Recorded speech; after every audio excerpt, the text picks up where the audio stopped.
ಐತಿಹಾಸಿಕ ನಗರ ತಾಳಿಕೋಟೆಯಲ್ಲಿ 3 ವರ್ಷಕ್ಕೊಮ್ಮೆ ನಡೆಯುವ ಶ್ರೀ ಗ್ರಾಮದೇವಿ ಜಾತ್ರಾ ಮಹೋತ್ಸವ ಜುಲೈ 17ರಿಂದ 21ನೇ ತಾರೀಕು ಮಂಗಳವಾರದವರೆಗೆ 5 ದಿನಗಳ ಕಾಲ ಅತ್ಯಂತ ವಿಜೃಂಭಣೆಯಿಂದ ನಡೆಯಿತು.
ಜಾತ್ರೆಯ ಅಂಗವಾಗಿ 5 ದಿನಗಳ ಕಾಲ ಗೀಗಿ ಪದ, ಭರತನಾಟ್ಯ, ಬಯಲಾಟ, ನಾಟಕ, ಕುಸ್ತಿ ಪಂದ್ಯಾವಳಿ, ಭಾರ ಎತ್ತುವ ಪಂದ್ಯಾವಳಿ ಹೀಗೆ ವಿವಿಧ ಸಾಂಸ್ಕೃತಿಕ ಹಾಗೂ ಮನರಂಜನಾ ಕಾರ್ಯಕ್ರಮಗಳು ಆಯೋಜಿಸಲಾಗಿತ್ತು. 5 ದಿನಗಳ ಕಾಲ ಭಕ್ತಾದಿಗಳಿಗೆ ನಿರಂತರ ಅನ್ನಪ್ರಸಾದದ ವ್ಯವಸ್ಥೆ ಮಾಡಲಾಗಿತ್ತು. 5ನೆಯ ದಿನದ ಅನ್ನಪ್ರಸಾದದ ವೆಚ್ಚವನ್ನು ಜಿವಿಪಿಆರ್ ಕಂಪನಿಯ ಚೇರ್ಮನ್ರಾದ ವೀರರೆಡ್ಡಿ, ಹೈದರಾಬಾದ್ ವ್ಯವಸ್ಥಾಪಕ ನಿರ್ದೇಶಕ ವೀರಶೇಖರ್ ರೆಡ್ಡಿ, ಪ್ರಾಜೆಕ್ಟ್ ಮುಖ್ಯಸ್ಥ ಶೇಖರ್ ರೆಡ್ಡಿ, ಅಭಿಯಂತರ ನಾಗಾರ್ಜುನ್, ಡಿಪಿಎಂ ಅಶೋಕ್ ಕುಮಾರ್, ಮಹೇಶ್ ನಾಗುರ ಇವರುಗಳು ನೆರವೇರಿಸಿದ್ರು. ಶ್ರೀದೇವಿಯ ಕೃಪೆಗೆ ಪಾತ್ರರಾದರು ಹಾಗೂ ದೇವಿಯ ಆಶೀರ್ವಾದ ಪಡೆದುಕೊಂಡರು. ನಂತರ ಜಾತ್ರಾ ಸಮಿತಿಯು ಈವರೆಗೂ ಹಾಗೂ ಎಲ್ಲ ಮಾಧ್ಯಮದವರಿಗೂ ಗೌರವಿಸಿ ಸನ್ಮಾನಿಸಿದ್ರು. ಜಾತ್ರಾ ಸಮಿತಿಯು ಈ 5 ದಿನಗಳ ಕಾಲ ತಮ್ಮ ಎಲ್ಲ ಕೆಲಸ ಕಾರ್ಯಗಳನ್ನು ಬದಿಗೊತ್ತಿ ಈ ಜಾತ್ರೆಯ ಯಶಸ್ವಿಗೊಳಿಸಲು ಶ್ರಮಿಸಿದ್ರು ಎಂದು ನಮ್ಮ ಪತ್ರಕರ್ತರು ಅವರನ್ನು ಅಭಿನಂದಿಸಿದ್ರು. ಮಂಗಳವಾರ ಜಾತ್ರೆಯ ಸಮಾರೋಪದ ಅಂಗವಾಗಿ ಶ್ರೀದೇವಿಯನ್ನ ಪಾದುಗಟ್ಟಿಯಿಂದ ಡೊಳ್ಳು ಹಾಗೂ ವಿವಿಧ ಸಾಂಪ್ರದಾಯಿಕ ವಾದ್ಯಗಳಿಂದ ಭವ್ಯ ಮೆರವಣಿಗೆಯ ಮೂಲಕ ಗವಿ ಪ್ರವೇಶಿಸಲು ದ್ವಾರ ಬಾಗಿಲದಲ್ಲಿ ಮುತ್ತೈದೆಯರು ಆರತಿ ಎತ್ತುವ ಮೂಲಕ ಭಕ್ತಿ ಭಾವದಿಂದ ಗವಿ ಪ್ರವೇಶ ಮಾಡಿಕೊಂಡು ಮೂಲ ಸ್ಥಳವಾದ ಗರ್ಭಗುಡಿಯಲ್ಲಿ ಸ್ಥಾಪಿಸಿ ವಿಧಿವಿಧಾನದಂತೆ ವಿಶೇಷ ಪೂಜೆ ಮಂಗಳಾರತಿಯನ್ನ ಮಾಡಿ ಶ್ರೀದೇವಿಯನ್ನ ಸಂಪನ್ನಗೊಳಿಸಿದ್ರು. ಬಂದ ಭಕ್ತರೆಲ್ಲರೂ ಕಣ್ತುಂಬ ನೋಡಿ ಆನಂದಿಸಿ ದೇವಿಯ ಕೃಪೆಗೆ ಪಾತ್ರರಾದರು. ಕಾರ್ಯಕ್ರಮದಲ್ಲಿ ಜಾತ್ರಾ ಸಮಿತಿಯ ಪ್ರಮುಖರಾದ ಶ್ರೀ ಬಾಪುಗೌಡ ಪಾಟೀಲ್, ಪ್ರಕಾಶ್ ಪಾಟೀಲ್ ಸಾಸ್ಬಾಳ, ಅಣ್ಣಪ್ಪ ಜಗತಾಪ್, ಗುರುಸಂಗ ಕಶೆಟ್ಟಿ, ಭೀಮನಗೌಡ ಪಾಟೀಲ್, ಮಲ್ಲಿಕಾರ್ಜುನಪ್ಪ ಪಾಟೀಲ್, ಶಂಕರಗೌಡ ಪಾಟೀಲ್, ಮಸ್ಕನಾಳ ಸುರೇಶ್ ಗೌಡ ಪಾಟೀಲ್ ಮತ್ತು ಗೌಡ ಪಾಟೀಲ್ ಬಸವರಾಜ್ ಸಜ್ಜನ್, ಪುಟ್ಟುಗೌಡ ಪಾಟೀಲ್, ಬಸವರಾಜ್ ಕಶೆಟ್ಟಿ, ಶಂಕರಗೌಡ ಪಾಟೀಲ್, ನಾಗಪ್ಪ ಗೊಟಗೊಣಕಿ, ಮಲ್ಲನಗೌಡ ಪಾಟೀಲ್, ದೇವು ಬಡಿಗೇರ, ಮುದ್ಕನಗೌಡ ಪಾಟೀಲ್ ಪಟ್ಟಣದ ಹಾಗೂ ಸುತ್ತಮುತ್ತಲಿನ ಸಾವಿರಾರು ಭಕ್ತರು ಉತ್ಸಾಹದಿಂದ ಪಾಲ್ಗೊಂಡು ವಿವಿಧ ಸೇವೆಗಳಲ್ಲಿ ಕೈಜೋಡಿಸುವ ಮೂಲಕ ಜಾತ್ರೆಯ ಯಶಸ್ಸಿಗೆ ಕಾರಣರಾದರು.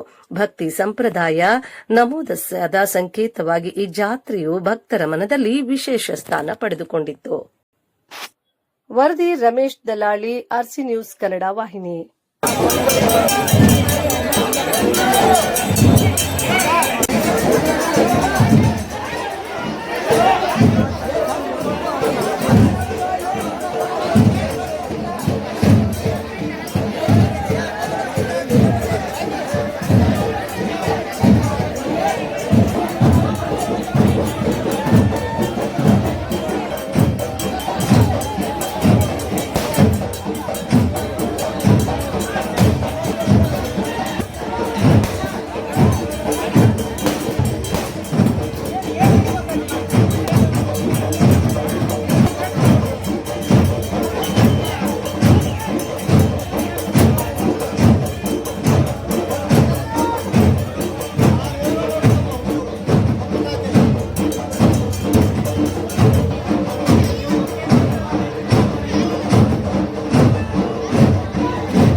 ಜಯಂತಿ ಅನ್ನೋದ ರೈತರಾಗಿ ಹಾ, ಏನ್ ಮಾಡುವ? ಅಮೃತ ಹಸ್ತದಿಂದ 101 ರೂಪಾಯಿಗಳ ಖಾಂಡಿಗೆ ಕೊಟ್ಟಿದ್ರು. ಅವ್ರಿಗೆಲ್ಲರೂ ಕೂಡ ತುಂಬಾ ತುಂಬಾ ಧನ್ಯವಾದಗಳು.